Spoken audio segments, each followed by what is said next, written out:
Assalamualaikum warahmatullahi wabarakatuh. Saudara saya sekalian, saya ingin ceritakan satu topik yang cukup panas, selalu dibicarakan tentang gula. Dan hari ini kita nak cerita tentang satu perkara yang kalau you tengok, you mesti tahu. Semua rumah ada ni. Okey. Ni, apa nama ni? So, kita nak cerita ni.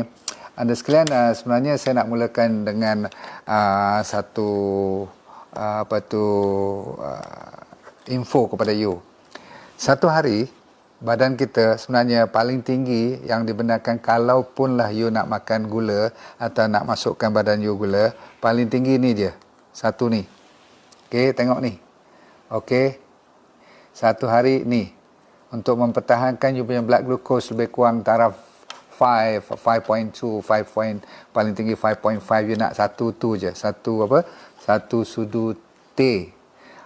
Jadi kita kalau tak dengar lecture I ni, selalu biasa-biasa you ambil berapa sudu teh satu hari. Tak usah banyak lah.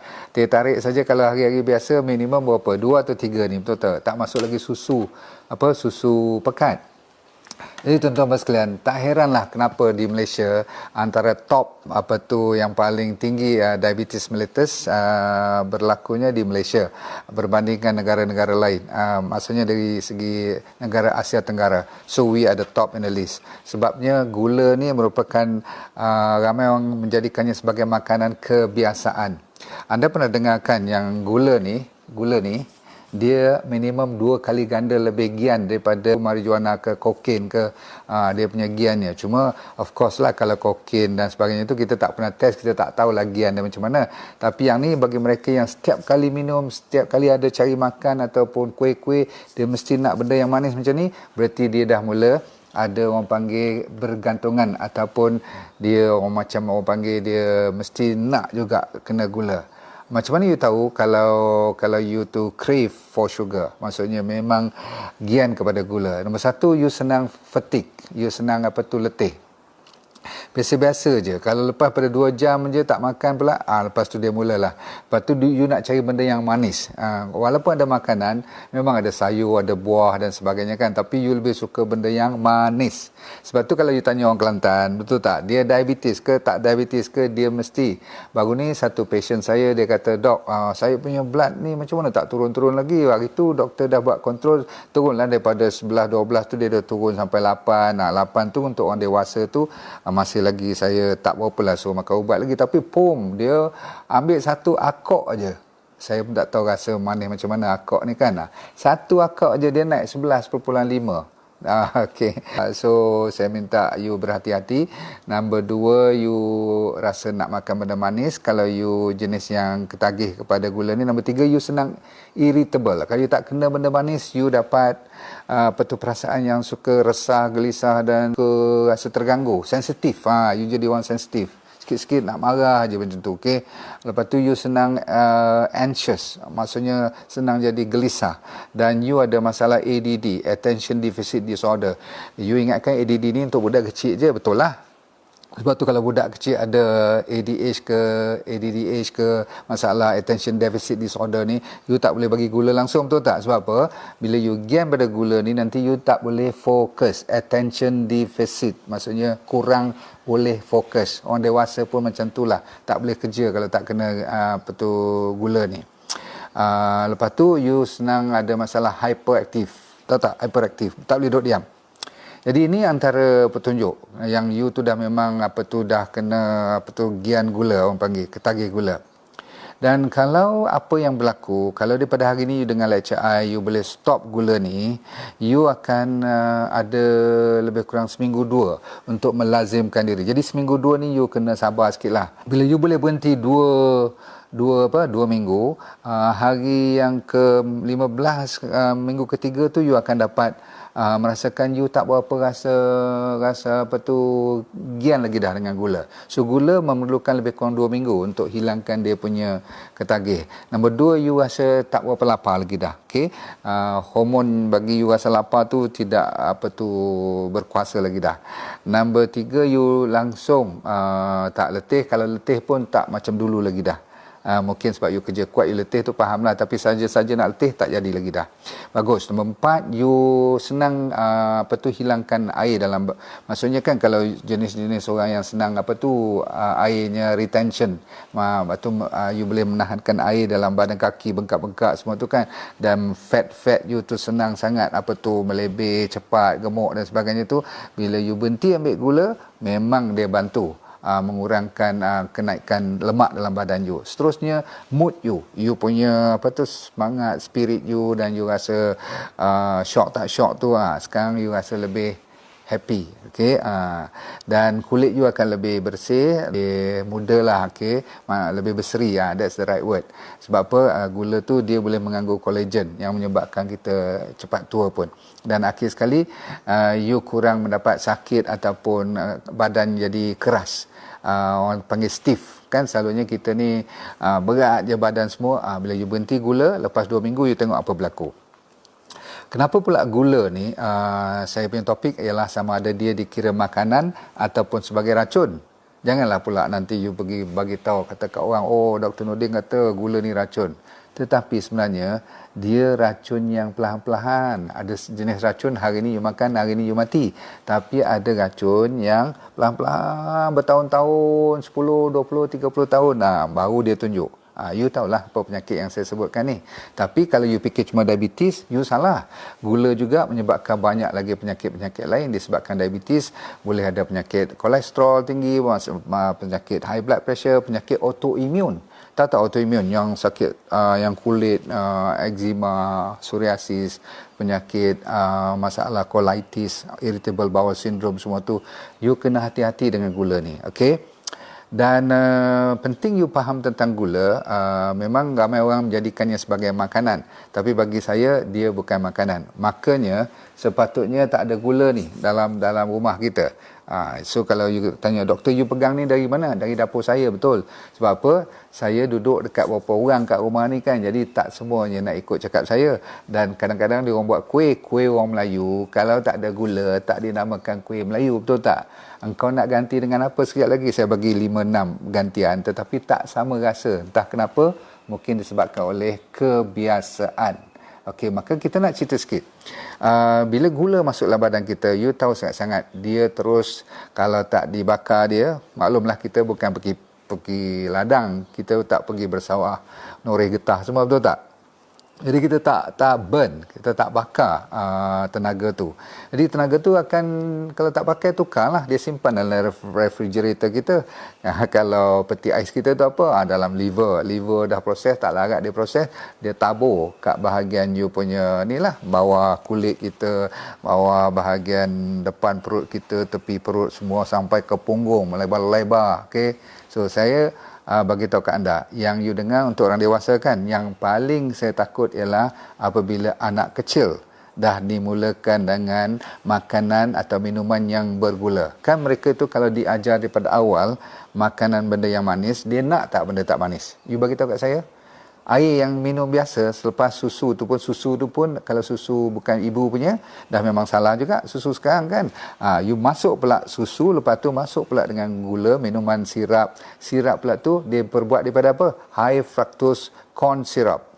Corn tu jagung, dia proseskan dengan chemical dia semua tu, dahlah corn tu pun ada orang corn sirap tu dah conman dah buat tu, maksudnya jagung tu dah diproses jadi GMO, diproses benda tu supaya dikeluarkan jadi gula, sirap tu lah dia bagi kepada generasi kita yang seterusnya.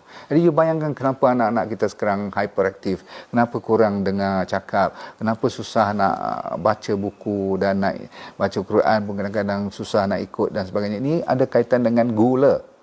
Dia boleh pergi 3-4 tempat.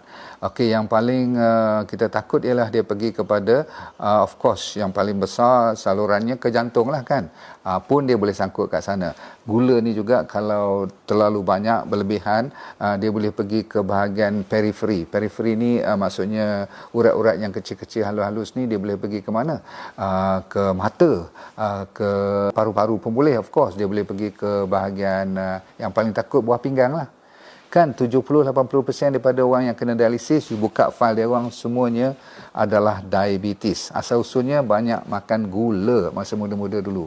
tak tahulah, dia kata dia tak makan gula tapi dia makan banyak kuih, banyak benda yang ada gula dalam roti dan sebagainya yang manis-manis tu. Jadi tuan-tuan buat sekalian, bila ada je gula dalam tu, dia boleh pergi sampai ujung-ujungnya ke jari-jari dan kaki-kaki. Signal awal cuma semut-semut, lepas tu kebas-kebas, lama-lama potong terus. Jadi apa? Gangrene.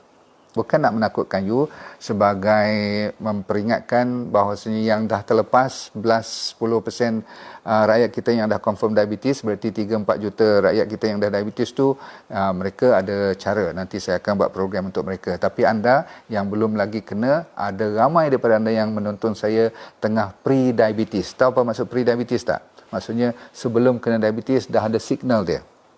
Jadi tuan-tuan sekalian, salah satu signal awal saya cerita tadi ialah kian nak makan benda manis. Sebenarnya you dah ada chance nak kena diabetes anytime. Cuma nak tunggu masa dia meletup aja. Jadi tuan-tuan sekalian, saya nak bagi peluang untuk anda yang suka juga makan manis, jangan risau. Tuhan tu dia maha adil. Dia tahu, dia yang buat kita bagi rasa benda manis tu sedap, tapi dia cuma duga you boleh tahan tak kalau tak makan gula ni. Ni, gula ni jangan. Lebih baik you pergi gigit tebu, you pergi gigit tebu tu, you hisap dia, you pepah dia, you kunyah dia, you ambil manisan dia, okey. Yang diperah kat tepi jalan tu, pastikan kalau you dah gian sangat nak makan tebu juga, ambil yang betul-betul dia fresh, masih lagi nampak sabut-sabut dia tu, okey. Tapi kalau dah sampai simpan lama semua tu, kadang-kadang campur apa yang kat kedai-kedai restoran tu, saya rasa kebanyakannya bukan pure tebu pun. Yang mana boleh kita makan, saya akan bagi cerita sekarang. Okey, ada 5. Boleh dengar? Okey, kod-kod you nak juga benda manis. Number one, dalam semua penggantian benda manis, bahan-bahan makanan yang dinamakan manis, alhamdulillah ialah madu. Jadi kebetulan kan saya dah tahu cerita ni, sebab tu saya plan supaya diri saya pun kalau nak juga benda manis, siapa tak suka benda manis, maka kita ambil madu dengan syarat madu itu pure. Sebab kalau madu tu tak pure, memanglah cerita lain juga berlaku kan. Sama you ambil gula juga. Bahkan gula yang dimasak, yang ditukar jadi karamel, lagi beracun daripada gula putih biasa ni. Lebih baik you jangan masak langsung gula tu. Pasal apa? Bila dah tukar, memang ada karbon yang menyebabkan boleh jadi kanser pun nanti. So, anda dah pernah tengok kan? Ni saya dah minum ni, dah dua-dua ni. Yang hitam ni sikit, gelap-gelap ni kelulut. Yang ni, yang brown-brown ni, dipanggil madu tualang. Jadi yang lebih manis yang ni. Okay, jadi kalau saya nak buat teh, saya nak buat ganti daripada nak bubur minuman turmeric saya, garlic semua tu, saya nak buat minuman dengan serai semua, saya ambil yang ni. Yang ni saya minum terus. Ini sebagai penawar saya. Okay. So kalau you sudi, silakan. It's very good. Memang betul lah kata orang dia manis. Memang manis dia lebih manis daripada gula biasa. Ni. Okay, dan kalori madu ni yang saya tunjuk tadi tu, kelulut kurang sikit, honey yang tualang tu lebih, yang daripada hutan tu, tapi satu ni lebih kurang 16 kalori, satu sudu teh gula ni. Yang honey kita tadi hampir 20 kalori, walaupun dia tinggi sikit, tapi dia tak payah pakai sebanyak gula pasir. Sebab apa? Nombor satu, dia dah manis. Nombor dua, dia cukup dengan antioksidan, vitamin, mineral, dan paling penting dia ada serat kan, dia ada, kalau you dengar potasium dia, magnesium dia, memanglah sebab tu Tuhan pun tulis dalam Quran pun ada kan, surah tentang lebah ni kan. Jadi rupa-rupanya Mak Saleh buat kajian antara semua sweetener alternatif, maksudnya pengganti pemanis, nombor satu ialah honey. Masya Allah. Tuhan bagi rezeki ni kan untuk kita dengar ni. Nombor dua ialah stevia. Kita kena respect. Stevia Tuhan bagi manis gila. Cuma masalahnya dia hujung-hujungnya rasa ramai orang tak suka. Dia jadi macam kelat, jadi pahit, dia tinggalkan aftertaste. Okey, tapi dia bagus. Sebab apa? Dia 0 calories. Okey, dan dia daripada tumbuhan, jadi dia masih baguslah dari segi ada sikit mineral, vitamin dan sebagainya, tapi tak banyak sangat kan, sebab dia pun kita pakai sikit je kan, 1-2 pil ataupun 1-2 titik aja kalau nak bagi manis. Okey, yang pure, kalau yang tak pure jangan. Okey, lepas tu nombor 3, kurma. Jadi kurma menjadikan pemanis ketiga top dalam list pengganti manisan gula pasir tu. So you boleh main dengan kurma. Nak bagi manis kuih ke apa-apa, tapi saya saya jarang tengok orang buat semuanya dengan kurma kan, tapi kita dah belajar dengan air nabis tu, diajar kita minum airnya, dan kurma tu di apa, rendam jadi lembik, belajar buat dengan apa tu, kurma-kurma yang lembik macam tu, dijadikan untuk buat kuih pula. Saya sekarang ambil timun kat atas, timun kat bawah, kita potong nipis-nipis, saya bubur kurma tengah-tengah.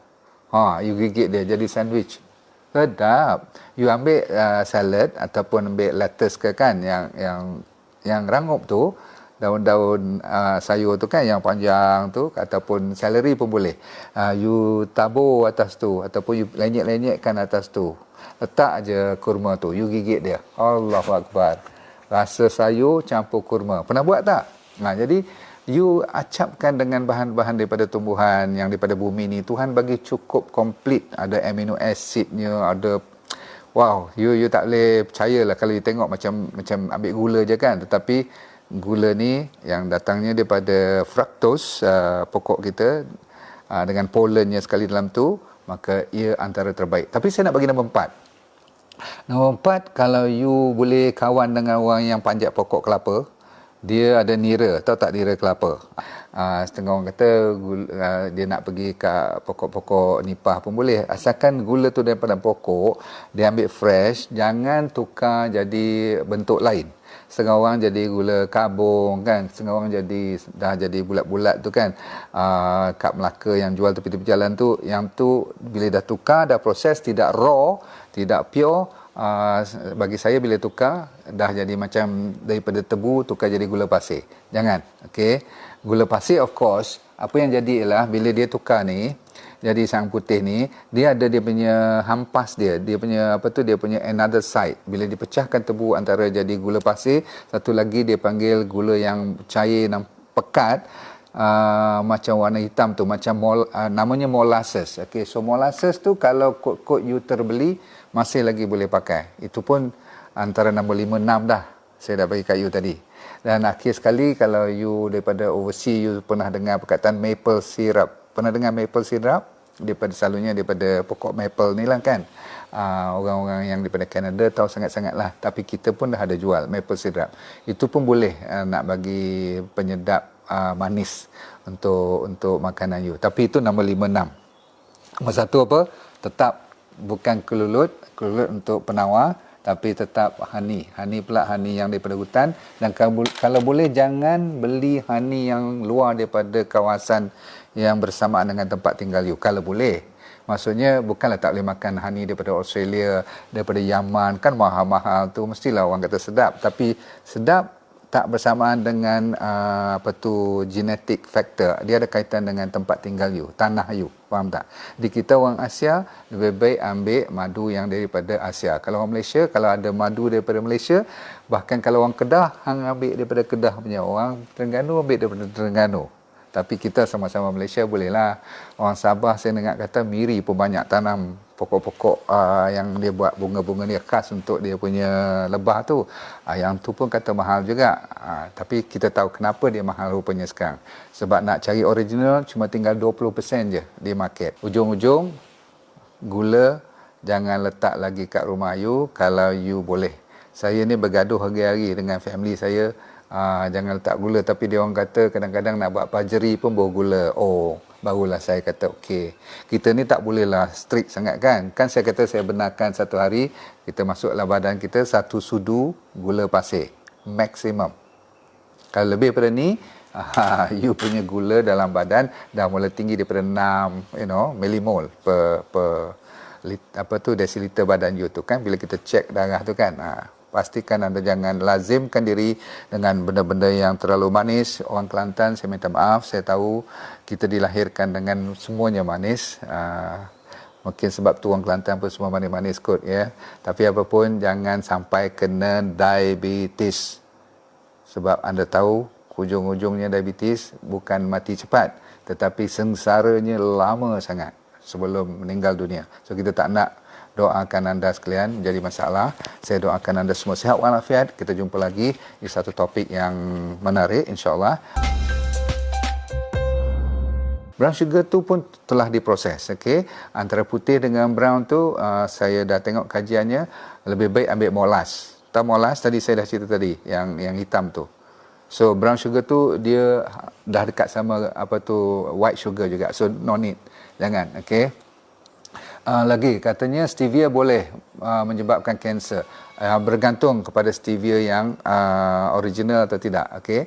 Kalau betul-betul original boleh. Dia menyebabkan kanser tu tidak begitu real. Okey, apa pun yang tak original mesti menyebabkan masalah penyakit nanti kan. Okey, asalkan kalau dia original daripada pokok, you boleh ambil, tak ada masalah. Bagi saya tak nak halang you ambil yang daripada pokok semua tu, yang daripada tumbuhan. Kalau carrot tu pun kalau diproses, tengok dia campur dengan apa-apa tak. Ramai yang penjual sekarang, kalau dia nak maintain harga dia, dia kena campur sikit. Kalau tidak, dia tak boleh tahan. Sebab harga dah naik, orang nak murah juga. Macam mana lagi nak buat? Okey. Anda nak tahu tak, honey ni, saya belajar daripada orang Penang, ada seorang dua buat bisnes ni. Dia datang kat kita, dia kata, doktor, ini ada liquid ni, you masuk dengan ini flavor, you campur, saya ajar you macam mana memasak, dia keluar betul-betul dengan pewarnanya semua sekali macam honey, you tak boleh bezakan. Dia jual lah RM15 sebotol, you belilah tu, ada jual. Okay, so tak nak lah sampai you kalau nak ambil bahan-bahan pengganti manis tu pun you sampai kena tipu, saya tak nak. Tapi saya memang nak bercadang untuk membebaskan ramai rakyat kita daripada kena diabetes yang bergantungan dengan ubat. Itu tujuan saya. Bye, jumpa lagi. Assalamualaikum warahmatullahi wabarakatuh. Bye.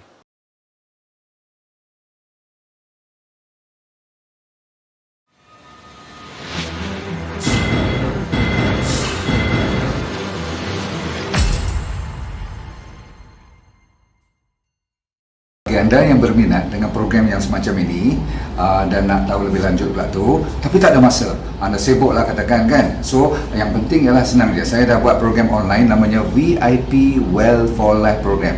So apa you kena buat, you layari drnordindarus.com, kat situ dia beri keterangan lanjut. Tapi yang penting dalam tu ada apa, you buka je pakai password you tu, you akan dapat satu yang program yang full seminar, macam 1,5 jam, seolah macam you datang seminar saya lah kan. Tapi you duduk kat rumah aje, kat mana saja pun tak. Saya bagi topiknya daripada ujung rambut sampai ujung kaki. Dia akan cover seolah-olah macam you nak tahu tentang masalah otak, masalah mata, sakit-sakit thyroid, macam mana nak sembuh daripada asma, orang yang buncit, orang yang sembelit, orang yang sakit arthritis, gout, dan sehinggakan yang serius seperti psoriasis, SLE, dan juga masalah-masalah mental pun saya akan cerita. Dan yang paling penting adalah masalah kanser, diabetes, high blood pressure dan penyakit jantung. So you jangan risau, cuma tap into drnordindarus.com, minta dan tengok kat situ sendiri explanation tentang Well for Life VIP Well for Life program. Saya jumpa anda di puncak kesihatan yang terbaik.